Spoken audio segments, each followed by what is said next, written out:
किसी गांव में शंकर नाम का एक कुर्मी किसान रहता था। सीधा साधा गरीब आदमी था।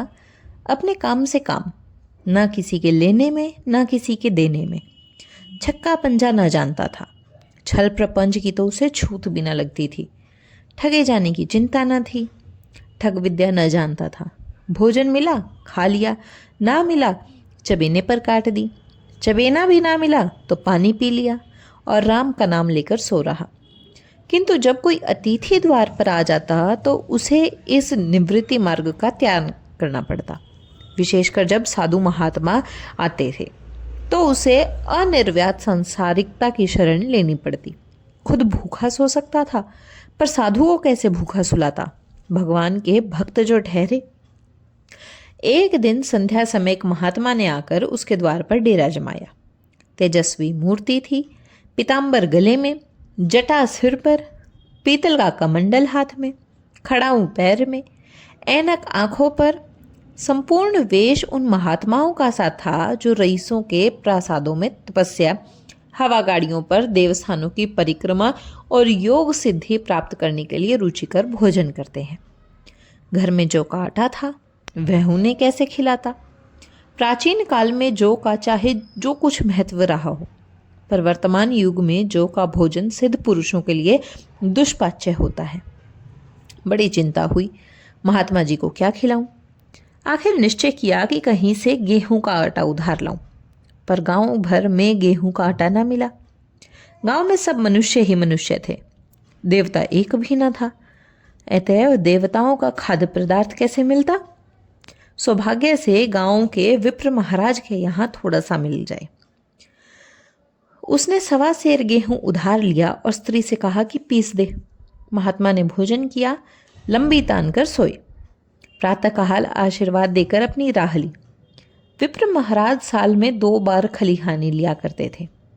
शंकर ने दिल में कहा, 1.25 सेर गेहूं इन्हें क्या लौटाऊं? पंसेरी बदले कुछ ज्यादा खलिहानी दे दूंगा, यह भी समझ जाएंगे, मैं भी समझ जाऊंगा। चैत में जब विप्र जी पहुंचे तो उसने 1.5 पंसेरी के लगभग गेहूं दे दिया और अपने को उऋण समझकर उसकी कोई चर्चा न की। विप्र जी ने फिर कभी न मांगा। सरल शंकर को क्या मालूम था कि यह 1.25 सेर गेहूं चुकाने के लिए मुझे दूसरा जन्म लेना पड़ेगा। 7 साल गुजर गए। विप्र जी विप्र से महाजन हुए। शंकर किसान से मजदूर हो गया। उसका छोटा भाई मंगल उससे अलग हो गया था। एक साथ रहकर दोनों किसान थे, अलग होकर मजदूर हो गए। शंकर ने चाहा कि द्वेष की आग भड़कने न पाए, परंतु परिस्थिति ने उसे विवश कर दिया। जिस दिन अलग अलग चूल्हे जले वह फूट फूट कर रोया। आज से भाई भाई शत्रु हो जाएंगे। एक रोएगा दूसरा हंसेगा। एक के घर मातम होगा तो दूसरे के घर गुलगुले पकेंगे। प्रेम का बंधन, खून का बंधन, दूध का बंधन आज टूटा जाता है। उसने भगीरथ परिश्रम से कुल मर्यादा का वृक्ष लगाया था। उसे अपने रक्त से सींचा था। उसको जड़ से उखड़ता देखकर उसके हृदय के टुकड़े हुए जाते थे। 7 दिनों तक उसके दाने की सूरत तक न देखी। दिन भर जेठ की धूप में काम करता और रात को मुंह लपेट कर सो जाता। इस भीषण वेदना और दुसह कष्ट ने रक्त को जला दिया, मांस और मज्जा को घुला दिया। बीमार पड़ा तो महीनों खाट से न उठा। अब गुजर बसर कैसे हो? 5 बीघे के आधे रह गए, 1 बैल रह गया। खेती क्या खाक होती? अंत को यहाँ तक नौबत पहुंची कि खेती केवल मर्यादा रक्षा का साधन मात्र रह गई। जीविका का भार मजूरी पर आ पड़ा। 7 वर्ष बीत गए। एक दिन शंकर मजूरी करके लौटा तो राह में विप्र जी ने टोक कर कहा, शंकर, कल आकर के अपने बीज बैंक का हिसाब कर ले।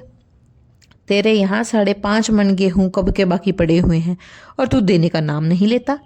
हजम करने का मन है क्या? शंकर ने चकित होकर कहा, मैंने तुमसे कब गेहूं लिए थे जो 5.5 मन हो गए? तुम भूलते हो मेरे यहाँ किसी का छटाक भरना अनाज है, न 1 पैसा उधार। विप्र ने कहा, इसी नियत का तो यह फल भोग रहे हो कि खाने को नहीं जुड़ता। यह कहकर विप्र जी ने उस 1.25 सेर गेहूं का जिक्र किया जो आज के 7 वर्ष पहले शंकर को दिए थे। शंकर सुनकर अवाक रह गया। ईश्वर, मैंने इन्हें कितनी बार खलिहानी दी, इन्होंने मेरा कौन सा काम किया? जब पोथी पत्र देखने, साइन सगुत विचारने द्वार पर आते थे, कुछ ना कुछ दक्षिणा ले ही जाते थे। इतना स्वार्थ! 1.25 सेर अनाज को अंडे की भांति सेकर आज यह पिशाच खड़ा कर दिया जो मुझे निकल जाएगा। इतने दिनों में एक बार भी कह देते तो मैं गेहूं तोल कर दे देता। क्या इसी नियत के साथ चुप बैठे रहे? बोला, महाराज, नाम लेकर तो मैंने उतना अनाज नहीं दिया, पर कई बार खलिहानों में सेर 2-2 सेर दिया है। अब आप आज 5.5 मन मांगते हैं, मैं कहाँ से दूंगा? विप्र ने कहा, लेखा जो बख्शीश 100, तुमने जो कुछ दिया होगा उसका कोई हिसाब नहीं, चाहे 1 की जगह 4 पसेरी दे दो। तुम्हारे नाम बही में 5.5 मन लिखा हुआ है, जिससे चाहे हिसाब लगवा लो। दे दो तो तुम्हारा नाम छेंक दूं, नहीं तो और भी बढ़ता रहेगा। शंकर, पांडे, क्यों एक गरीब को सताते हो? मेरे खाने का ठिकाना नहीं, इतना गेहूं किसके घर से लाऊंगा? चाहे जिसके घर से लेके आओ, मैं छटाक भर भी ना छोड़ूंगा। यहां ना दोगे, भगवान के घर तो दोगे। शंकर कांप उठा। हम पढ़े लिखे आदमी होते तो कह देते, अच्छी बात है, ईश्वर के घर ही दे देंगे। वहां की तौल यहां से तो कुछ बड़ी ना होती होगी। कम से कम इसका कोई प्रमाण हमारे पास नहीं, फिर उसकी क्या चिंता। किंतु शंकर इतना तार्किक, इतना व्यवहार चतुर न था। एक तो ऋण, वह भी ब्राह्मण का बही में नाम रह गया तो सीधे नरक में जाऊंगा। इस ख्याल से ही उसे रोमांच हो गया। बोला, महाराज, तुम्हारा जितना होगा यहीं दूंगा, ईश्वर के यहाँ क्यों दूं? इस जन्म में तो ठोकर खा ही रहा हूं, उस जन्म के लिए क्यों गाटे बहू? मगर यह कोई नियाव नहीं है, तुमने राई का पर्वत बना दिया। ब्राह्मण होके तुम्हें ऐसा नहीं करना चाहिए था। उसी घड़ी लताड़ा तगाड़ा करके ले लिया होता तो आज मेरे सिर पर इतना बोझ क्यों पड़ता? मैं तो दे दूंगा, लेकिन तुम्हें भगवान के यहाँ जवाब देना पड़ेगा। विप्र ने कहा, वहां का डर तुम्हें होगा, मुझे क्यों होने लगा?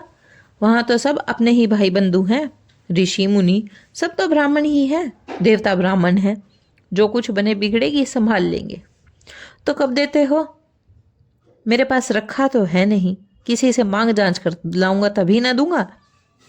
मैं यह ना मानूंगा, 7 साल हो गए, अब एक दिन का भी मुलाहिजा ना करूंगा। गेहूं नहीं दे सकते तो दस्तावेज लिख दो। मुझे तो देना है, चाहे गेहूं लो चाहे दस्तावेज लिखाओ। किस हिसाब में दाम रखोगे?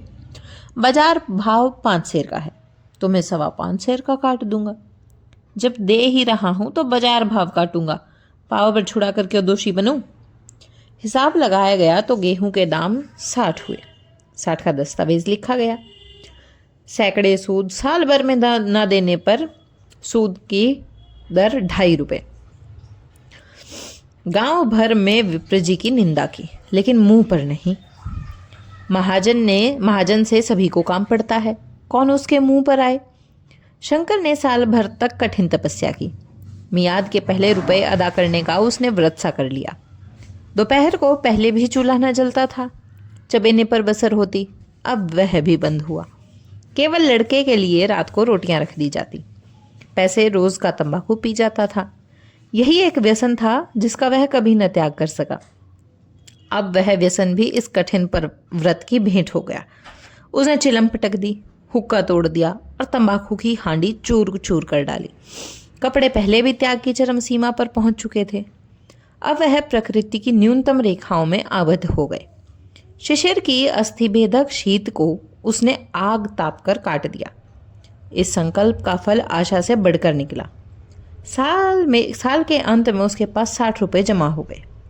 उसने समझा, पंडित जी को इतने रुपए दे दूंगा और कहूँगा, महाराज बाकी रुपए भी जल्द ही आपके सामने हाजिर कर दूंगा। 15 रुपये की तो और बात है, क्या पंडित जितना भी न मानेंगे? उसने रुपए लिए और ले जाकर पंडित के चरण कमलों पर अर्पण कर दिए। पंडित जी ने विस्मित होकर पूछा, किसी से उधार लिए क्या? नहीं महाराज, आपके आशीष से अब की बार मजूरी अच्छी मिली। लेकिन यह तो 60 रुपये ही हैं। हाँ महाराज, इतने अभी ले लीजिए, बाकी मैं 2-3 महीने में दे दूंगा, मुझे और इन कर दीजिए।